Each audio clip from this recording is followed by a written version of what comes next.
So if you've been anywhere near a middle school classroom lately, you might have noticed something odd. A teacher says the number 67, and for some reason the entire room just erupts into chaos. It is a massive inside joke, and today we're going to crack the code. Right? It's a real mystery, and it's leaving adults totally baffled. How did a simple, innocent number become a linguistic landmine in the middle of a classroom? Well, that's what we're here for. We're going to decode the secret language of 67. And this quote, it absolutely nails it. This isn't just a little chuckle. We're talking about an explosion of shared secret knowledge. The reaction is so much bigger than the number itself, and you know what? That's our first big clue that something way more clever is going on here. Now, if you go and ask a kid what 67 means, you're going to get the official story. They'll probably mention a rap song, maybe a meme with LaMelo Ball, or, and this is the best part, they'll just shrug and say it's brain rot, which is their amazing term for just, meaningless internet nonsense. But see, that's the whole point. It's designed to sound like nonsense. It's the perfect cover. This is where it gets really interesting. What if this isn't random at all? What if it's not nonsense? What if this number is actually a super sophisticated, multi-layered code that's been engineered to be the perfect classroom prank, a kind of phonetic Trojan horse? So to crack this code, we need to understand one key idea from linguistics: connected speech. It's something we all do all the time, without even thinking about it. We don't speak like robots with clear gaps. Our words just flow and blend together. Like "did you eat yet" becomes "jeet yet." It's that natural blurring of sounds that makes the whole 67 thing possible. Okay, you ready? Here is the secret, broken down into 3 simple steps.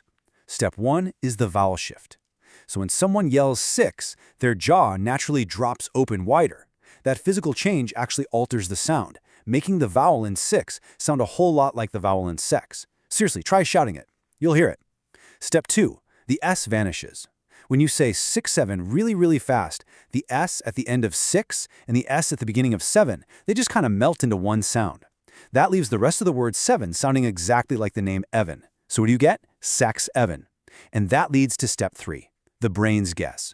Your brain is a pattern-finding machine. It hears this weird phrase, sex Evan, thinks that makes no sense, and immediately swaps it for the closest meaningful phrase it knows, sex heaven. And boom, the linguistic Trojan horse has breached the gates. And look, this slide shows that this isn't just a random guess. It's a predictable linguistic process. You start with 6-7. Then you get degemination. That's the fancy word for the S sounds merging together. Then comes resegmentation, where your brain just reslices the sounds into new words. And finally, you get this thing called auditory pareidolia, where your brain hears a meaningful pattern in the noise. It's a brilliant breakdown of how you can weaponize sound for a joke. So we know how it works, but the bigger question is why? Why do this? For that answer, we got to look at this concept of an anti-language. It's basically a secret dialect that an in-group, in this case students, uses to talk right in front of an out-group, like teachers, without them having a clue. It's all about building that feeling of solidarity and, let's be honest, a little bit of rebellion. And this gets to the heart of classroom social dynamics. See, students are basically playing 2 different games at the same time. On one side, you have overt prestige. That's about pleasing the teacher, speaking correctly, and getting good grades. But on the other side, you've got covert prestige, which is all about impressing your friends, using cool slang, and being seen as a rebel. 67 has absolutely nothing to do with getting an A+. It is a masterclass in covert prestige. And here's the absolute genius of it. It's the perfect linguistic crime. Think about it. Shouting a curse word. That's high risk. You're getting detention, maybe a call home. But shouting a number, that's super low risk. The worst that happens is the teacher looks at you funny, but you still get all the credit, all that covert prestige from your friends for being daring. It is rebellion with perfect, plausible deniability. But just when you think you've figured it all out, you realize the genius of this thing doesn't even stop with phonetics. Nope, there is another layer, hiding in plain sight on the wall of pretty much every science classroom in the country. The 67th element on the periodic table is holmium. And its chemical symbol? It's HO. Yeah. So now you've got this second, reinforcing layer of taboo meaning packed into the same number. It makes 67 this incredibly dense little symbol of rebellion, protected by phonetics on one side and the periodic table on the other. It's brilliant. And look, this kind of thing isn't exactly new. It's just gotten way more advanced. Past generations had their own codes, right? For some, 69 was a pretty simple visual joke.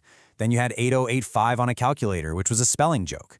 But 67 is on another level. It combines phonetics, pop culture, even chemistry. This is the next evolution of secret teen languages. So, I know what you're thinking. Okay, if this is all true, why can't I just find it on Google? That question, my friend, is the final piece of this puzzle.